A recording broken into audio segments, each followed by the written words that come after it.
रुचि सुबह सुबह नहाकर अपने कमरे में आई होती है और दो कपड़े लेकर बैठ जाती है। ये देखकर रुचि का पति मयंक कहता है, क्या हुआ रुचि, तुम ऐसे शांत क्यों बैठी हो? नहाकर आई हो, जाओ जल्दी से तैयार हो जाओ। क्या तैयार हूँ मयंक जी, दो कपड़े हैं, रोज रोज यही पहनकर निकल जाती हूँ कमरे से बाहर। पता नहीं मेरे बारे में क्या सोचती होंगी कि नई बहू है और कपड़े वही पुराने। तुम भी ना बिल्कुल पागल हो, कोई कुछ नहीं सोचेगा तुम्हारे बारे में घर में। तुम वैसे भी इतनी सुंदर हो कि तुम्हारे कपड़ों पर किसी का ध्यान ही नहीं जाता। आप मेरे पति हो लेकिन बाकी सब तो नहीं है ना। आपको मैं भले ही खूबसूरत दिखूं लेकिन बाकी सब मुझे मेरे कपड़े से ही जज करते हैं। कसम से बहुत बुरा लगता है मुझे तो, जब मैं दो जोड़ी कपड़ों में ही रोज रोज बाहर उठकर चली जाती हूँ। तुम भी क्या इतनी परेशान हो रही हो? चलो छोड़ो, इतनी सी बात है, बाहर चलते हैं। रुचि और मयंक आपस में बात कर ही रहे होते हैं, तभी वहाँ रुचि की ननद सोनी आती है। अरे भाभी, आप अभी तक तैयार क्यों नहीं हुए? आपको पता है ना आज हमें मंदिर में जाना है। मुझे तो लगा अब तक आप तैयार भी हो गई होंगी। मैं तैयार हो ही रही थी लेकिन अपना हाल देखकर ना बहुत बुरा लगा। कुछ है ही नहीं पहनने को। तुम खुद बताओ सोनी, एक नई बहू बाहर मंदिर ऐसे ही चली जाएगी क्या सादे से कपड़े में?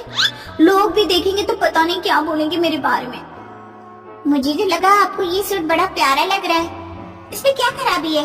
आप तो इसमें बहुत सुंदर लगोगी। उस दिन देखा था मैंने, आप इसमें ना बहुत अच्छी लग रही थी, यही पहन लो। देखा रुचि, मैं पहले ही कह रहा था कोई तुम्हें जज नहीं करने वाला। तुम हर कपड़ों में अच्छी लगती हो, लेकिन तुम मेरी बात मान ही नहीं रही थी। अब तो मान गई ना, सोनी भी यही कह रही है। चलो अब इतना ज्यादा मत सोचो, जल्दी से तैयार हो जाओ वरना तुम भी लेट हो जाओगी और बाद में बोलोगी मैं लेट हो गई। मैं नहीं जा रही कहीं। आप दोनों भाई बहन को तो मेरा दुख दिखता ही नहीं है। अरे नहीं बहू, ऐसे कुछ भी पहन के चली जाए तो लोग तो बातें बनाएंगे ना। आप लोगों को तो फर्क पड़ेगा नहीं। मैं नहीं जा रही आपके साथ, जिसको जाना है खुद चले जाओ। अरे तुम तो गुस्सा हो गई। मैं ये बोल रहा था कि अभी चलो, मैं तुम्हें फिर नए कपड़े दिला दूंगा। जो तुम बोलोगी वो दिलाऊंगा, तब तो कोई परेशानी नहीं होगी ना। भैया कपड़े तो दिला ही रहे, और रही बात अभी क्या पहनने की, तो मेरे पास ना एक नया सूट पड़ा है, मैंने कभी नहीं पहना। शायद वो आपके लिए ही बना था। अभी मैं वो लेकर आती हूँ, आप वो पहन लेना, फिर तो कोई दिक्कत नहीं ना आपको। आप लोग इतना बोल रहे हो तो फिर मुझे क्या परेशानी होगी। ठीक है, मैं चल लेती हूँ, लेकिन याद से आओ मयंक जी, मुझे दिला देना नया सूट। और सोनी, जो तुम मेरे लिए अपना नया वाला सूट लेकर आ रही हो ना, वो मैं तुम्हें वापस नहीं दूंगी, क्योंकि वो नया है ना, तो मैं क्या वापस दूं, मैं ही रख लेती हूँ, ठीक है ना। रुचि ऐसे ही हर जगह कपड़ों के लिए रोती रहती और सबसे कपड़े लेती रहती। ऐसा कई दिनों तक चलता है। कुछ दिनों बाद करवा चौथ का त्योहार आने वाला होता है, तो रुचि अपनी सास के पास जाकर कहती है, माँ जी, मैं ना करवा चौथ का व्रत नहीं रख सकती। क्यों बहू, क्या हुआ? करवा चौथ का व्रत तो हर सुहागन को रखना चाहिए, और तू है कि मना कर रही है?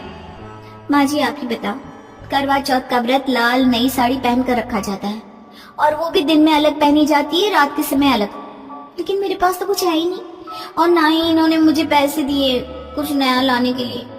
अब मैं कहाँ से कपड़े लाऊं, आप बताइए। अरे बहू, बस इतनी सी बात के लिए करवा चौथ का व्रत रखने से मना कर देगी? तुझे पता है ना, पति की लंबी उम्र के लिए रखा जाता है ये व्रत, और तू बस एक साड़ी के लिए अपने पति की उम्र के साथ खेल रही है। ये तुझे गलत नहीं लग रहा क्या? सही कह रही हैं आप माँ जी, लेकिन ये भी तो सही है ना कि लाल साड़ी ही सुहाग का प्रतीक होता है। अब जब मेरे पास वो साड़ी नहीं है तो मैं क्या करूंगी? खैर छोड़ो, जाने दो, आपको मैं ही गलत लगूंगी। अरे ठीक है, अब कपड़ों का रोना मत रो। अगर तेरे को लाल साड़ी चाहिए ना तो मैं दिला दूंगी, लेकिन तू मेरे बेटे के लिए करवा चौथ का व्रत जरूर रखेगी, क्योंकि मैं नहीं चाहती कि मेरी बहू और लोगों से अलग जाए। माँ जी एक बात और कहूँ, मतलब अगर आप बुरा न माने तो। अरे बोल दे बहू, जो बोलना है। आपको पता है ना, कुछ दिनों बाद मेरे भाई की शादी है, और मेरे पास शादी में पहनने के लिए कुछ भी नहीं है, और आप दिला ही रही हो तो उस दिन के लिए भी दिला ही देना। मुझे भी अच्छा लगेगा कि मेरी सास ने मुझे इतना सब दिलाया है, और वैसे भी आप मुझे मना तो करोगी नहीं, क्योंकि आप मेरी प्यारी प्यारी प्यारी सास हो। बिल्कुल बहू बिल्कुल, इंसान को कैसे मनाना है ये सब तो कोई तुझसे सीखे, क्योंकि पहले तो तू कपड़े के लिए रो रही थी, और कपड़े मिल गए तो सीधा सर पर चढ़कर अपनी भाई की शादी के लिए कपड़ा मांग रही है। तुझे पता है ये सब कितना महंगा आता है, और तू एक में तो मानने वाली है नहीं। माँ जी, अब आप बताओ, महंगी सस्ती के चक्कर को देखकर मैं अपने भाई की शादी में कुछ अच्छा पहनूं ही ना? है? नहीं दिलाना तो साफ मना कर दो, मैं कुछ और देख लूंगी। रुचि अपनी सास को कपड़े दिलाने के लिए मना ही लेती है और बेचारी रुचि की सास को थक हार के अपनी बहू को नए कपड़े दिलाने ही पड़ते हैं। ऐसा कई बार होता है। कुछ दिनों बाद मयंक और रुचि के ससुर जयशंकर दोनों बनियान में घूम रहे होते हैं। ये देखकर रुचि उनसे कहती है, पापा जी, मयंक तो है ही पेशेंट, लेकिन आपको भी शर्म नहीं आई क्या? घर में एक बहू है, जवान बेटी है, और आप हो कि बेशर्म होकर बनियान में घूम रहे हो। थोड़ी तो शर्म रख लो।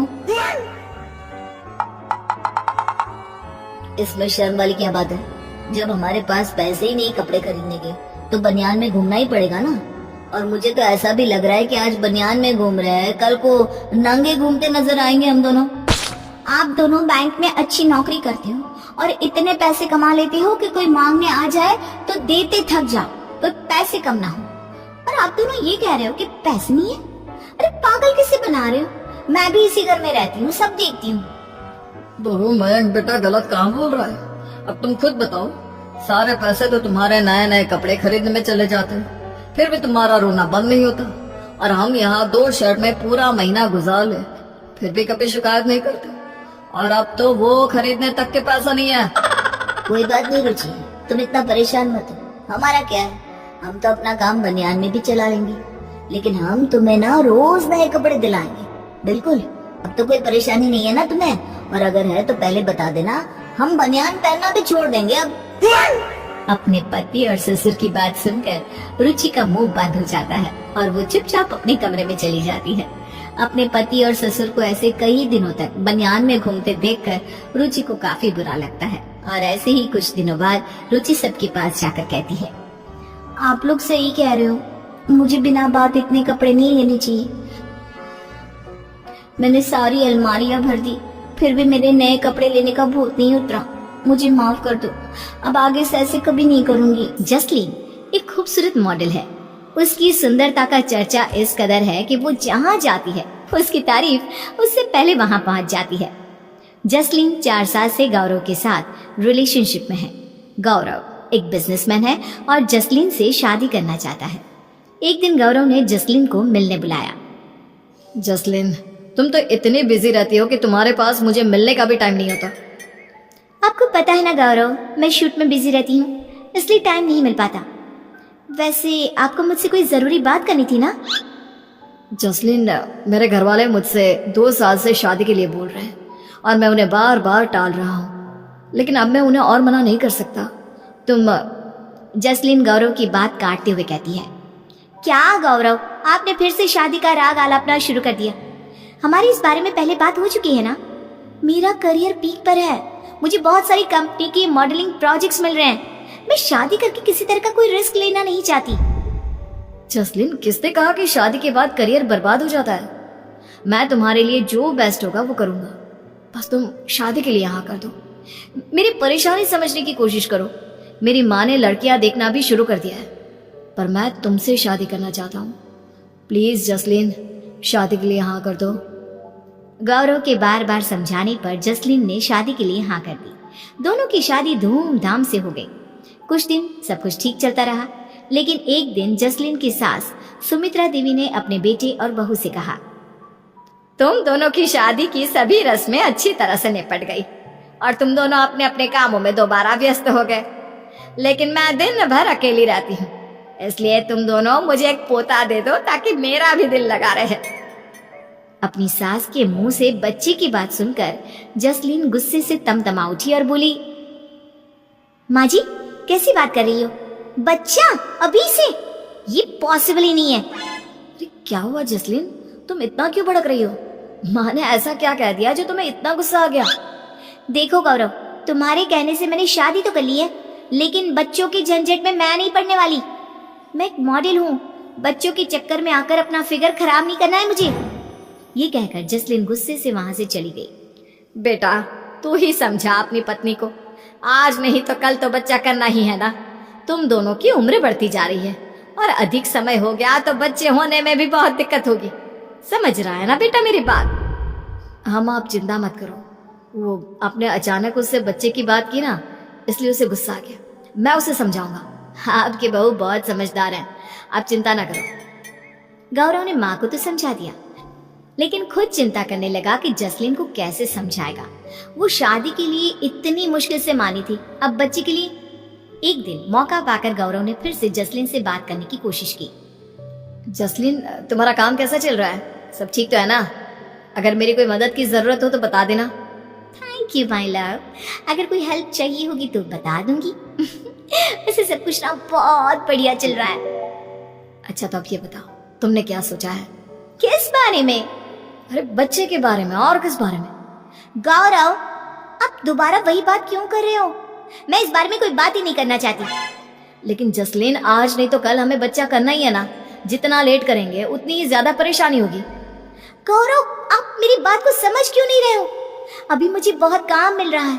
बच्चा होने के बाद मेरा फिगर खराब हो जाएगा, और फिगर खराब होने का मतलब है करियर खराब।